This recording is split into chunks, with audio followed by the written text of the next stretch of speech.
menjadikan umat manusia. Yang hadir ini semua manusia nih. Ya bersyukur Bapak Ibu kita dijadikan hamba Allah, dijadikan manusia. Kalau kita lihat makhluknya Gusti Allah yang ketok moto itu banyak, tetapi Allah menspesialiskan untuk manusia itu. Bismillahirrahmanirrahim. Laqad khalaqnal insana fi ahsani taqwim. Manusia itu salah satu makhluknya Gusti Allah yang didesain sebegitu hebatnya. Masya Allah, tidak ada kehebatan makhluknya Gusti Allah desainnya yang ketok moto ini dibandingkan dengan manusia. Mohon maaf Bapak Ibu, sejelek-jeleknya manusia dalam arti desainnya atau fisiknya itu dibandingkan dengan makhluknya Gusti Allah yang lain itu masih tetap lebih baik manusia. Apalagi ibu-ibu, Masya Allah, rambutnya ngadan-ngadan, alis nananggal sepisan, meripate belalak-belalak, irunge mancung, untune miji timun, lambene barak sempat ya.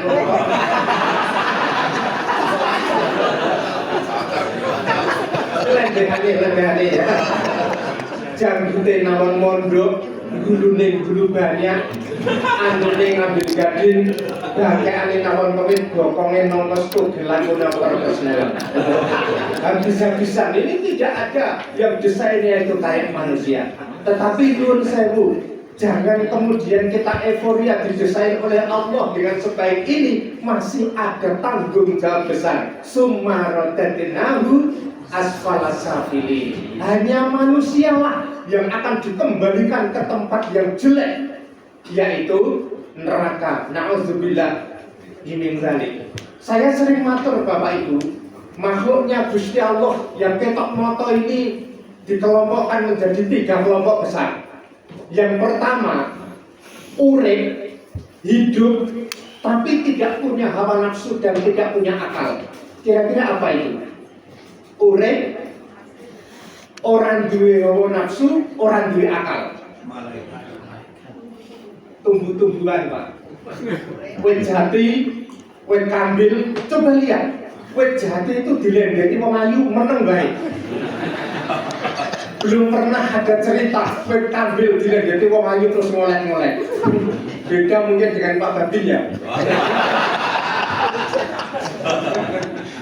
Nah, karena tidak punya hawa nafsu, karena tidak punya akal pikiran, sehingga ini tidak ada tuntutan summa radadnahu asfala safilin. Begitu sudah tua, kemudian digeraji jadikan bangunan, dipangan bubuk, dicetil, diobong dan diapu, rampung proses kita. Kemudian yang kedua, urip, dikei hawa nafsu, ning ra dikei akal pikiran. Apa?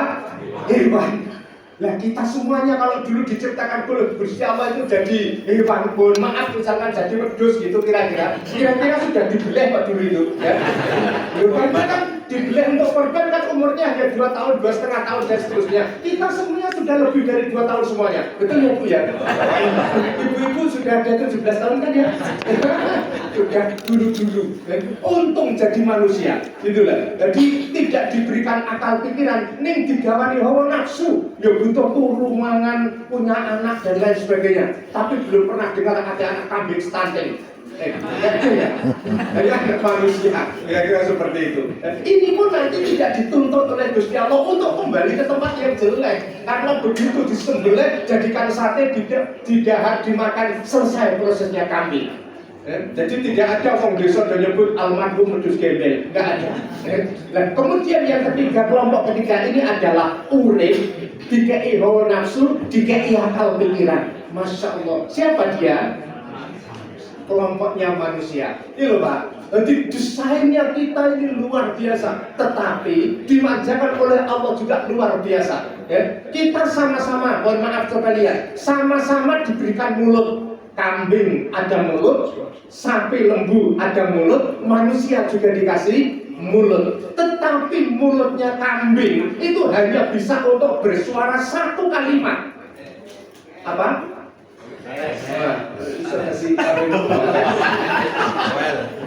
Tapi manusia Pak, sama-sama 1 mulut, ngomong apa wae bisa, nyenengke wong iso, nyusahke wong iso, ujaran kebersihan pancen ahline misalkan ya.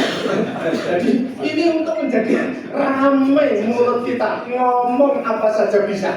Itulah, ini ibatan manusia. Tetapi dibalik itu sumarodatinahu asfalasa filim. Manusia kelak kalau sudah meninggal dunia. Belum saya Bapak Ibu mau doseto apa betul?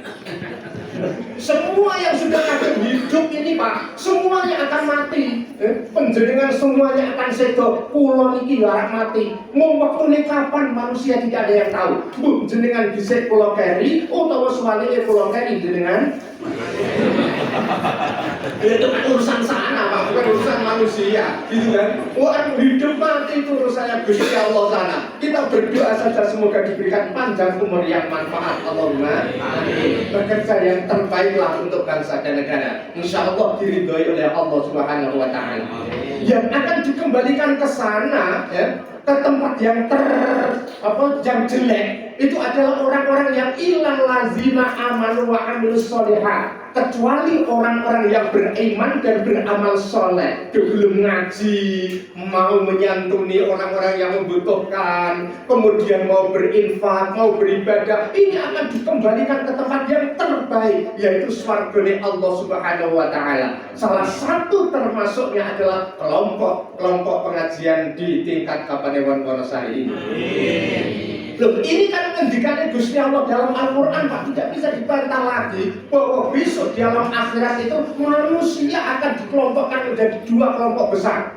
Kata Al-Quran, di mana wasiqal ladzina kafaru ila jahannama zumaro hatta idza ja'uha futihat abwabuha wa qala lahum khazanatuha alam ya'tikum rusulun minkum yatluna 'alaikum ayati rabbikum wa yunzirunakum liqa'a yaumikum hadza. Mereka menjawab qalu bala walakin haqqat kalimatul azabi 'alal kafirin. Kelompok pertama orang-orang kafir, orang-orang yang ingkar, tidak mau beriman, tidak mau beribadah, tidak mau ngaji dan lain sebagainya. Besok dikelompokkan menjadi satu kelompok, dan kelompok itu ternyata banyak temannya dan diregu-regu. Jadi ada regu pertama, ngarep dhewe sing kafire nyetrek, ngarep dhewe, burine terus setelah haji itu ada kelompok, ada rombongan dan lain sebagainya. Giring semuanya ke neraka jahanam. Setelah sampai di depan pintu neraka jahanam, begitu sampai di pintu begitu, pintunya itu bisa membuka sendiri, langsung gelap buka sendiri, seperti pintunya rumah jenengan. Buka sendiri loh. Kalau ada orang yang mau masuk jalan saya gitu kan, itu pintu neraka begitu orang sampai di depan pintu neraka jahanam, pintu itu terbuka sendiri. Terus kemudian satpam yang jaga pintu neraka itu bertanya, rombongan kamu berduyun-duyun semuanya masuk ke neraka jahanam, ini kalian orang dari mana? Coba aku mau menjelaskan ditakoni, besok ajeng jawab berikut. Oh, pertanyaan ini bukan untuk kalian kok ya, betul ya. Jadi ini orang-orang yang beruduk dan berapa jarang takoni, kalian semuanya dari mana? Jawab dari Wonosari, dari Gunung Kidul, dari lain-lain gitu. Terus kemudian penjaga neraka itu bilang, apakah kamu pada saat dulu hidup di dunia, ada yang 40, 50, 60 tahun, dulu itu tidak pernah kalian tuh mendengar diajak untuk beramal soleh, ayo podo ngaji, ayo podo soleh. Apakah tidak pernah mendengar itu? Ayo bersedekah, ayo podo zakat. Apakah tidak pernah dengar itu kok kamu sampai di neraka jahanam? Mereka itu bisa menjawab Pak Bu, yang masuk ke dalam neraka itu, qalu bala sampun Gusti, kalau sudah mendengar setiap bulan bahkan kami pengajian diajak ayo podo sholat, ayo podo ngaji, walakin haqqat kalimatul azabi 'alal kafirin. Akan tetapi mungkin azabnya Allah sudah ditetapkan bagi kami semuanya, sehingga walaupun ada yang oh ya ayo, hati ini tidak terbuka. Na'udzubillah min. Kemudian kelompok yang kedua adalah kelompoknya Bapak Ibu semuanya insya Allah. Wasiqal ladzina taqaw rabbahum ilal jannati zumara hatta idza ja'uha wa futihat abwabuha wa qala lahum khazanatuha salamun alaikum tibtum fadkhuluha khalidin. Disambut oleh penjaga surga.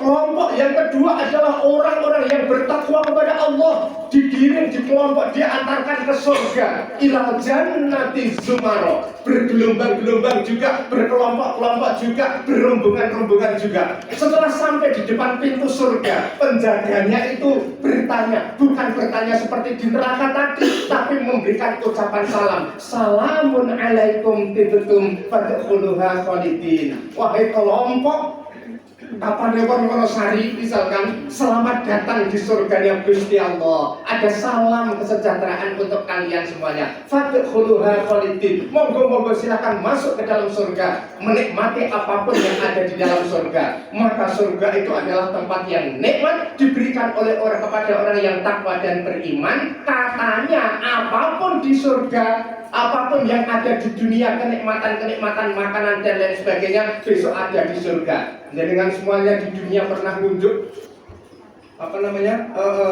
wedang gitu kan. Besok di surga ya Allah Gusti nyuwun wedang teko wedange. Pernah dahar pelem ya Allah Gusti mohon mangga teko manggane. Bahkan kata Ustaz di Gunung Kidul, urung sida rampung njaluk saking kenikmatan swarga itu mesti paringi. Jenengan kelingan dahar jeruk agek njaluk muni ya Allah Gusti kula nyuwun jeruk, ngono jeruke wis teko. Itulah surga. Masya Allah. 72 widodari kasur babut karingan goni, kata orang tua. Jadi di surga ada kemana 72 midodari kok jadi bojone Pak. Makanya di dunia ini satu nggak apa-apa lah, yang penting sejahtera, gitu kan? Oke orang sejahtera, ngapain? Cukup satu sejahtera, anaknya juga sejahtera. Makanya peran bapak ibu moga bersama-sama untuk membina keluarga yang sakinah mawaddah warahmah. Peran bapak itu katanya orang tua tugasnya ada 9, ada 5 yang kami kumpulkan dengan kalimat ngolimo. Ngolimo itu ngayani, ngayomi, ngayemi, ngandani, dan lain-lain. Bapak sing muni lambung ngono. Tugas bapak makan ngayani itu mensejahterakan bapak itu kepada keluarga itu, gitu kan? Makanya monggo satu ini bagaimana keluarga istri satu disayangi, disetiani, gitu kan? Itu adalah tugas bapak-bapak ibu semuanya. Jangan kemudian setelah banyak uangnya terus macam-macam. Padahal dulu waktu akan menikah janji hidup semati. Pernah bapak janji hidup semati? Yang putrinya mati terus muni ya wes mati aku tak cari lagi gitu. Ya Allah, itu tugasnya bapak ngayani. Kemudian ibu tidak kalah besar perannya. Saya kumpulkan dalam kalimat molimo. Apa itu molimo? Molimo itu matengi, marmi, merajani, mageri, manut sama bapak. Makanya kalau sudah ansut sang Babindo Suryo wis ansut sengenge kurasa dadak cok ngenteni kalimat sing metu saka lisane bapake dikedhepi wae langsung ibu-ibu ya gitu namanya manut itu kan. Jadi mageri njogo awake kesetiaan itu loh Pak kepada suami. Ojo nek ning omah tok setia tapi di luar wah karo kanca bunsang template kayak gambar template ya. Nah, itu akan mengganggu keharmonisan rumah tangga. Apalagi kita ini yang biasa ngaji ya. Jadi mageri itu ya ojo gampang-gampang, ojo koyo parekane wong kidul segoro kono. Sopir ojo nengah-nengah gitu kan. Mampir mumpung bojo kurang ning omah. Nah ini kan kayak gitu ya. Maka kalau ingin 1, 2, 3 tunggu di surga, berbuat baik di dunia. Di sana disediakan 72 widodari. Di Kidul Segoro saya pernah dibantah oleh anak muda. Pak, saya istri 1 saja di dunia orang entek 72 oleh lajeng lakoni pripun. Ngono kuwi. Aku wong tuwa ya penak-penak japle kenikmatan swarga juga bandingke karo kenikmatan dunia. Tapi kenikmatan dunia sudah diberikan insyaallah. Listrik ini loh 72 kabel siji tonope siji demok kene ceklek urip kabeh, demok kene ceklek mati kabeh. Sapa ngerti kenikmatan swarga 72 widodari dijajar demok siji krasa kabeh. kabeh. Saklar. Dengan tahu tanda kenikmatan surga. Makanya Bapak Ibu hari semuanya bersama-sama ya, jadi kita bersyukur menjadi umat manusia ini. Kemudian yang kedua, mohon maaf ini ya. Mohon maaf ini yang kedua, ini yang harus kita syukuri kenikmatan besar ya. Kenikmatan besar itu adalah kenikmatan kemerdekaan.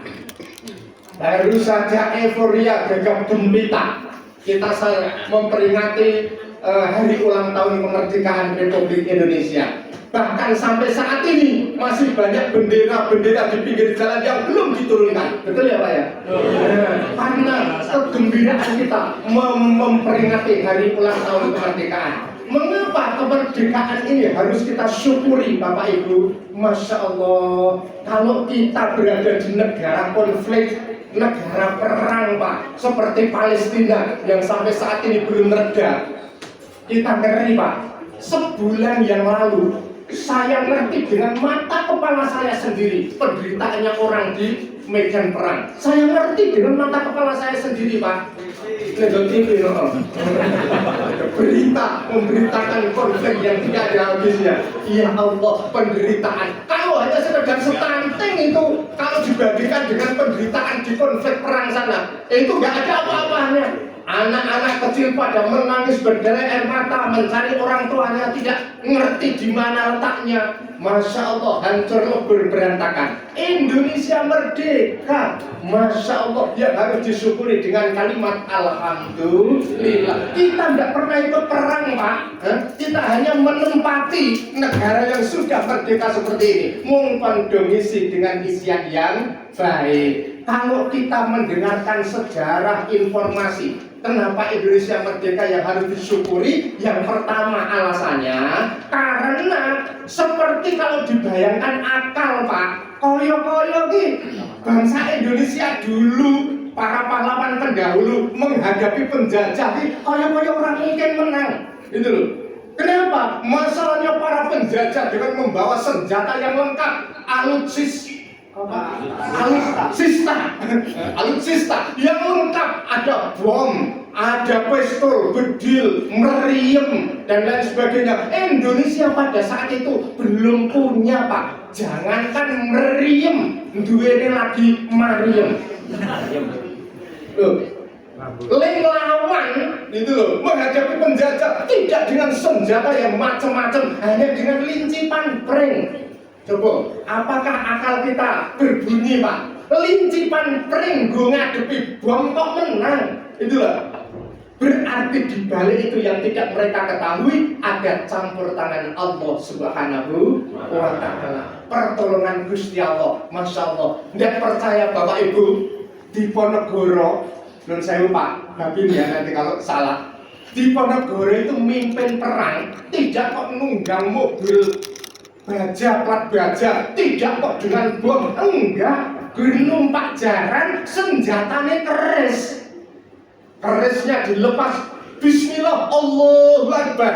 Ya, diatung ke montore burik Jepang. Bismillah, jedot Pak montore burik. Ya. Ini kerisnya di Ponegoro. Kalau kerisnya Pak Babin aku nggak tahu apakah juga ampuh seperti ini ya. Setengah akal nggak sampai Pak. Itu loh. Hanya keris ditutup Allahu Akbar. Makanya di Ponegoro, kok di Ponegoro? Bung Tomo di dalam menggerakkan arek-arek Surabaya dengan kalimat Allahu Akbar. Bahkan beliau pernah ngendiko, kalau tidak ada kalimat Allahu Akbar, entah dengan apa saya menggerakkan arek-arek Surabaya untuk menghadapi penjajah. Akhirnya bangkit semangat, bersatu padu menghadapi penjajah. Hadratus Syekh Kiai Haji Hasyim Asy'ari dengan resolusi jihadnya mampu menggetarkan para santri-santri di seluruh Nusantara untuk menghadapi Landa. Londo itu kesenjangan apa? Ya Allah, dengan resolusi jihadnya menggetarkan anak bangsa untuk berjihad dengan hubbul waton minal imannya. Itu Pak, luar biasa ini ya. Jadi yang harus disyukuri betul-betul bagi kita semuanya, pada saat itu bangsa Indonesia bersatu padu hanya satu kalimat, merdeka atau semuanya. Kalau toh ada satu dua yang berbeda, ya biasa, itu dinamika dalam perjalanan itu ya. Makanya apakah itu sebuah kebetulan atau memang sudah dikehendaki Gusti Allah? Indonesia itu merdeka pada tanggal 17. Kata guru matematika 17 itu terdiri dari 2 digit, yaitu angka 1 dan mungkin maknanya satu tujuan. Kemudian merdeka di bulan 8, di bulan Agustus. Kalau ditulis angka 8, ternyata Pak itu sebuah singkatan 8 dengan landasan Pancasila. Apa Pak demen-demennya? Saya ini kangen loh, Pak Lemo kangen, tapi kami suruh bulan turun loh, satu tujuan dengan landasan Pancasila. Maka ada euforia, macam-macam berita akan menghenti Pancasila dan lain sebagainya. Saya ini salah satu orang yang percaya bahwa Pancasila itu sakti, Pak. Bagaimanapun juga, insya Allah selama masih satu tujuan, selama kita masih melindungi dan membentengi Pancasila, insya Allah Pancasila tidak akan pernah diganti oleh orang lain. Karena itu final bagi saya, merdeka tahun 1945. Kita ambil 2 digit yang belakang 4 dan 5. Itu kalau ditambah ketemu 9. 9 itu bentuk angka yang tertinggi, Pak. Di atasnya angka 9 wis ora ono bentuk angka meneh. Nah itu Pak ada 12 berbali medun siji karo loro. Betul apa enggak? Jadi ini songo ini luar biasa. Kemudian angka 9 itu sakti mandraguna kata orang. Dipengke piro wae engko akhirnya berketemu songo. Songo ping siji ketemu songo. Songo ping loro ketemu songo. 18. Enak berumah sebarang besar. Kemudian itu berapa sama pengeloro. Sama pengeloro 18. 18 itu angkanya 1 dengan 8 yang ditambah ketemu sama. Coba pengen berapapun. Sama pengen 10. Ya 90. 900. Nek ditambah tetap sama. Itu tidak terjadi di angka yang lain, Pak, kecuali angka sama. Kemudian di depan ada 1 dan 9. 1945. 19 nek ditambah ketemu 10. 10 itu angkanya 1 dan 0 nek ditambah ketemu 1. Bhinneka Tunggal Ika, berbeda-beda tetapi tetap. Itulah Indonesia. Nek terus digathuk ke 1 karo 9, maka ketemu angka 19. Kata guru matematika 19 itu adalah bilangan apa?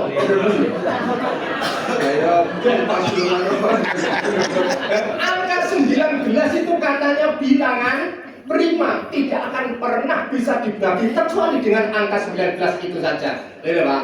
Oleh karena itu jangan kita semuanya khawatir. Indonesia tidak akan pernah bisa dipecah-pecah, insya Allah selama kita masih Bhinneka Tunggal NKRI harga. Makanya bersyukur dengan kemerdekaan. Ya sudah, itu yang kedua. Sudah jam 11. Sopo sing muni jam mumet minggu. Yang ketiga, syukur kita yang ketiga, kita semuanya alhamdulillah menjadi umatnya junjungan kita Nabi Muhammad sallallahu alaihi wasallam. Gusti Allah sendiri Pak yang menyatakan dalam Al-Qur'an. Bismillahirrahmanirrahim. Nanti bisa dibuka surat Ali Imran ayat 110 kalau enggak salah. Kuntum khaira ummatin ukhrijat linnasi ta'muruna bil ma'ruf wa tanhauna 'anil munkar wa tu'minuna billah walau amana ahlal kitab bila kana khairal lahum minhumul mu'minuna wa aktsaruhumul fasiqun. Kuntum khaira ummatin, kalian semuanya wahai umat manusia, umat Nabi Muhammad sallallahu alaihi wasallam adalah menjadi umat terbaik dari umat-umat yang pernah ada di dunia ini. Masya Allah, ini kita sudah disanjung oleh Allah sedemikian rupa. Kenapa mesti kita harus berbuat jahat? Gitu Pak. Kita itu sudah dilakopi, dipoyoki, apa namanya? Lakopi. Apa? julukan. Kita sudah dijuluki Gusti Allah khairu ummatin, umatnya jujuran kita Nabi Muhammad sallallahu alaihi wasallam. Itulah karena umat terbaik, maka nanti pun akan kembali ke tempat yang terbaik. Allahumma amin. Ilaman aba, kecuali yang tidak mau.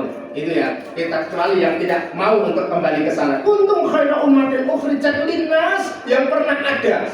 Itu yang pertama. Kemudian yang kedua, Bapak Ibu, umatnya Nabi Muhammad itu kalau tidak beriman, kalau ingkar, kalau tidak mau beribadah, tidak langsung diseksa oleh Gusti Allah. Karena apa? Karena ajaran Nabi Muhammad itulah. Ya. Makanya kalau dulu-dulu kita tahu sejarah ya, umat-umat terdahulu, contoh umatnya Nabi Musa misalkan ya, umatnya Nabi Nuh itu, begitu tidak mau beriman dengan Nuh, dihancurkan, dihabiskan dengan air bandang, hujan berhari-hari tidak selesai. Itu ya.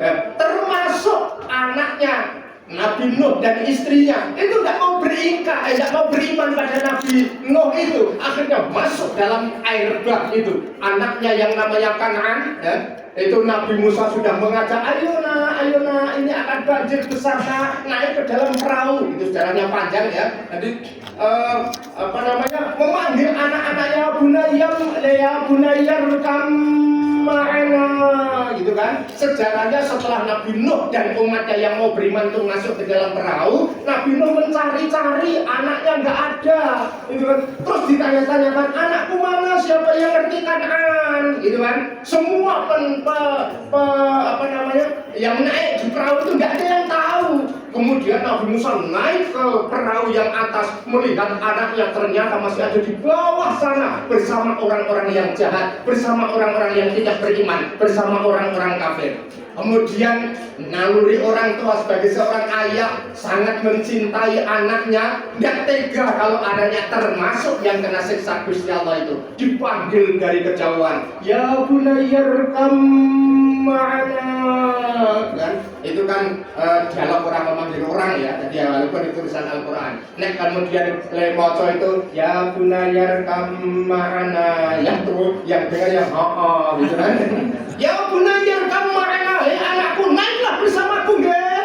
Gusti Allah akan menurunkan bencana banjir bah. Apa jawabnya Kan'an? Santai saja Pak, saya di sini saja. Nanti kalau airnya itu naik, aku akan naik ke atas gunung sana. Apa kata Nabi Musa? Ini Gusti Allah lagi murka nak. Kamu dimanapun akan dikejar oleh bencana itu. Tidak apa-apa Pak, silahkan berangkat. Akhirnya berangkat betul, akan termasuk yang kena musibah ditelan banjir itu. Nabi Nuh. Kemudian ada juga Nabi Hud ya, yang tidak beriman, umatnya itu langsung diberikan bencana oleh Allah Subhanahu wa taala dengan gempa bumi yang dahsyat. Kemudian Nabi Idris ya, itu anaknya umatnya nggak mau beriman, langsung dihujani petir dan batu, gitu kan. Nabi Adam sendiri sebagai manusia pertama, nenek moyang kita semuanya, sekali melanggar Allah langsung diturunkan ke dunia dari surga. Masya Allah, itu kan ceritanya kan Nabi Adam setelah dicipta oleh Gusti Allah, walaqad khalaqnakum tsumma sawwarnakum tsumma qulna lil malaikati isjudu li Adama fasajadu ila iblis. Dibuat di surga Kanjeng Nabi Adam, setelah jadi bentuk manusia sempurna, perintah pada penduduk surga, para malaikat, malaikat, sujudlah kalian semuanya kepada Adam. Dan semua malaikat sujud kecuali iblis yang tidak mau sujud. Lam yakum minas sajidin. Iblis tidak mau sujud. Didamu karo Gusti Allah, ditakoni lo Gusti Allah Pak ya, takoni lo Gusti Allah, kenapa iblis kamu kok tidak mau sujud kepada Adam? Apa jawaban iblis? Ini Pak yang dapat kita ambil pelajaran. Iblis itu karo Gusti Allah wani Pak, Masya Allah. Karo Gusti Allah wani jawab, luwih saya ya dengan Pak Babinsa, itu Iblis itu dia jawab, oh Gusti saya nggak mau sujud sama Adam karena aku dicipta lebih baik, saya dicipta dari api, sementara Adam dicipta dari tanah. Itu sehingga menurut iblis api dan tanah bagusan api, nggak mau sujud. Nah kita semuanya ini anak turunnya Nabi Adam, dicipta dari tanah Pak, dari sari-sarinya tanah. Makanya bentuknya, wataknya kan macam-macam. Ada yang putih, ada yang bersih. Itu mungkin dulu dicipta dari peresan melon, mungkin ya. Ono menungso ku sing wireng, mbok menawa dicipta dari peres-peresan bunga, gitu kan? Ono sing lemu, mbok menawa saka bligo. Malah ada guyonan gini Pak, karena manusia itu dicipta dari tanah, tanah mempengaruhi watak manusia. Ono sing menungso merlu terus ora gelem guyu, ya, nesu terus ketoke mbengkerut medeni wong. Oh, mbok menawa biyen dicipta sekolah waktu bulan. Ini apa kita semuanya apa yang perlu mengambil pelajaran itu semuanya, kita adalah umatnya Nabi Muhammad Sallallahu Alaihi Wasallam. Bersyukur Bapak Ibu semuanya kita dijadikan umatnya Nabi Muhammad Sallallahu Alaihi Wasallam, sehingga kalau kita semuanya itu bersalah, kita tidak mau beriman, kita tidak mau beribadah, siksanya itu masih ditangguhkan. Tidak langsung disiksa di dunia, tapi ditangguhkan nanti di alam akhirat. Tapi bagi orang yang beriman, maka akan ditempatkan di tempat yang luar biasa, di tempat yang suci, di tempat yang enak, di tempat yang nikmat. Semoga kita semuanya diberikan jatah oleh Allah Subhanahu wa taala, bisa masuk surganya Allah Subhanahu wa taala. Amin ya rabbal alamin. Ini sudah bersyukur kita semuanya, makanya masih ada sisa-sisa hidup di dunia ini. Bersyukur masih diberikan kesehatan. Ya, kesehatan itu nikmat Pak, tapi nikmat yang apa tidak masuk dalam tiga yang kami haturkan ya. Kemudian jadi PNS, dari ASN, jadi P3K. Bersyukur sebab menurut saya tidak semua orang dikehendaki oleh Allah mendapatkan amanat PNS. Betul apa enggak? Jadi tidak semua orang diangkat oleh Allah menjadi P3K. Tidak semua orang dijadikan tentara. Tidak semua orang dijadikan polisi. Nah itu nikmat-nikmat tambahan yang diberikan pada kita semuanya, yang wajib tambah disyukuri. Alhamdulillah. PNS adalah manusia, tetapi tidak semuanya manusia menjadi PNS. Ini adalah apa namanya karunia dari Allah Subhanahu wa taala. Pak polisi, Pak tentara, masya Allah menjaga kedamaian kita semuanya. Pak polisi jam 5:30 sudah berdiri di tengah jalan di saat kita masih tidur nyenyak, mengatur lalu lintas kita dari setiap pagi. Enggak, beliau luar biasa. Mungkin beliau itu lebih dulu nanti masuk surga, karena setiap pagi menyelamatkan umat manusia yang akan bekerja, yang akan macam-macam di tengah jalan. Kalau nggak ada Pak polisi yang menyelamatkan, yang ngatur lalu lintas, entah apa jadinya lalu lintas yang ada di negara kita. Tapi ada Pak polisi yang tidak titik setiap pagi itu luar biasa ya, menyelamatkan kita semuanya, melancarkan kita semuanya. Coba lihat Bapak Ibu, 6:30 kita berangkat dari rumah, jalan rote belok-belok gitu loh. Dan saya sekarang ini bersamaan dengan para pelajar dan lain sebagainya, tetapi dengan diatur oleh bapak-bapak polisi, dijaga sejak pagi, entah bangunnya jam berapa gitu ya. Jadi kalau kita semuanya mungkin bangun 4:30 gitu kan, masih ada sholat subuh, masih kemudian kita pegangan sarapan dan lain sebagainya, mandi dan seterusnya ya. Beliau itu mungkin jam 2:30 sudah bangun, mandi dan lain sebagainya untuk pergi ke kantornya untuk menyelamatkan para pengguna jalan. Semoga masuk surga lebih dulu. Allahumma ingin dulu masuk surga. Ya kalau mau dulu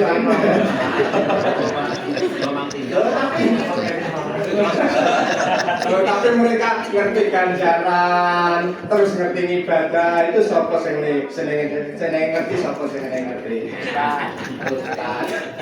Ya kalau nanti Pak polisi mau masuk surga dicegat para malaikat, mau kemana? Ke surga. Kenapa ke surga? Saya membawa pahala besar, dulu menyelamatkan banyak orang. Oh ya, kowe ngerti sapa sing ngerteni nek kowe iki menyelamatkan banyak orang, ganjaran itu sapa sing ngerteni? Ustaz.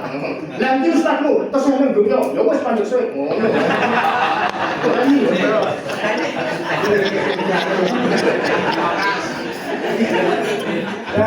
Mudah-mudahan Bapak Ibu senantiasa hati kita menjadikan hati yang lembut, bisa senantiasa bersyukur kepada Allah Subhanahu wa taala. Apapun kedudukan dan siapapun kita, itulah kenikmatan yang harus disyukuri dari Allah Subhanahu wa taala. Alhamdulillah. Semoga kita senantiasa diberikan iman dan takwa oleh Allah Subhanahu wa taala. Amin. Karena tadi Ibu pengacara membawa pantun, maka apa yang kami sampaikan akan kami akhiri dengan pantun.